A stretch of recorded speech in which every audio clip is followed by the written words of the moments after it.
కాశ్మీర్ లో జరిగిన ఉగ్రవాద దాడి ఘటనపై డిప్యూటీ సీఎం కొనితెల పవన్ కళ్యాణ్ 3 రోజుల పాటు నిరసన కార్యక్రమాలు చేపట్టాలని జనసేన పార్టీ నాయకులకు కార్యకర్తలకు పిలుపునిచ్చిన నేపథ్యంలో రెండవ రోజు గుడివాడ జనసేన పార్టీ కార్యాలయం వద్ద ఉదయం 10 గంటల నుంచి మధ్యాహ్నం 1 గంట వరకు గుడివాడ జనసేన పార్టీ ఇన్ఛార్జి బోరగడ్డ శ్రీకాంత్ ఆధ్వర్యంలో నిరసన దీక్ష చేపట్టారు. శ్రీకాంత్ మాట్లాడుతూ ఉగ్రవాద దాడిలో అమాయక ప్రజలు మరణించడం చాలా బాధాకరమని తెలియజేశారు. వారిని కఠినంగా శిక్షించాలని ప్రధానమంత్రి నరేంద్ర మోదీకి విజ్ఞప్తి చేశారు. ఈ కార్యక్రమంలో పట్టణ అధ్యక్షులు మధ్య శ్రీనివాసరావు, ఉపాధ్యక్షులు వేమూరి త్రినాథ్, ప్రధాన కార్యదర్శి సాయన రాజేష్, షరీఫ్, వీర మహిళలు సౌమ్య, భవానీ తదితరులు పాల్గొన్నారు.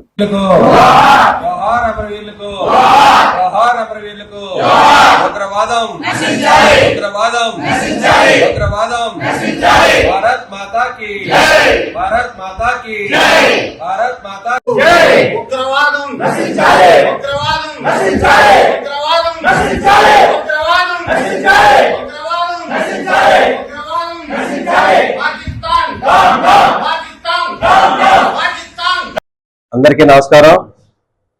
జనసేన పార్టీ అధ్యక్షులు శ్రీ కొనిదెల పవన్ కళ్యాణ్ గారి పిలుపు మేరకు 3 రోజుల నిరసన కార్యక్రమంలో రెండవ రోజు అయినటువంటి ఈ రోజున జనసేన పార్టీ కార్యాలయం వద్ద ఏదైతే కాశ్మీర్ లో జరిగిన ఉగ్రవాదుల దాడికి నిరసనగా ఈ రోజున జనసేన పార్టీ కార్యాలయం వద్ద నిరసన కార్యక్రమం తెలియజేయడం జరుగుతుంది.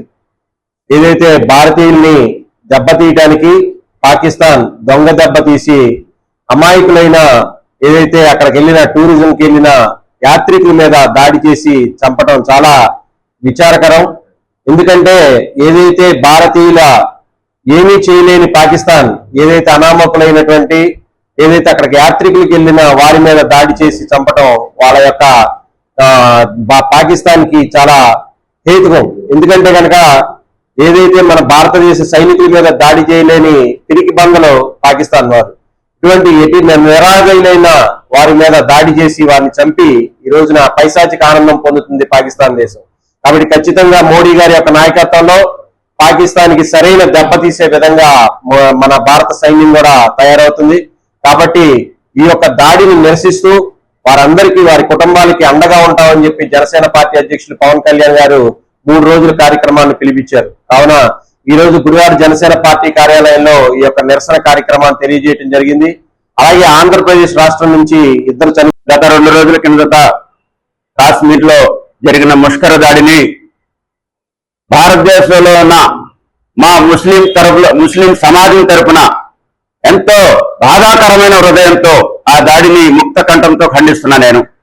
అలాగే నాలాగే భారతదేశంలో ఉన్న వివిధ రాష్ట్రాల్లో ఉన్న ముస్లిం మేధావులు కూడా, విద్యార్థులు కూడా తమ తమ అవసరాల కోసం, తమ హక్కుల కోసం ఈరోజు రోడ్ల మీదకి వచ్చి నిరసనలు ప్రజాస్వామ్యబద్ధంగా మేము నిరసనలు వ్యక్తం చేస్తున్నారు, తప్పు లేదు. కానీ అదే రకంగా మనం తోటి హిందూ సోదరులతో అన్న, వదిన, అక్క, చెల్లి అని చెప్పి కలిసిమెలిసి జీవిస్తేనే కానీ మన జీవిత విధానం ఇక్కడ నడవదు.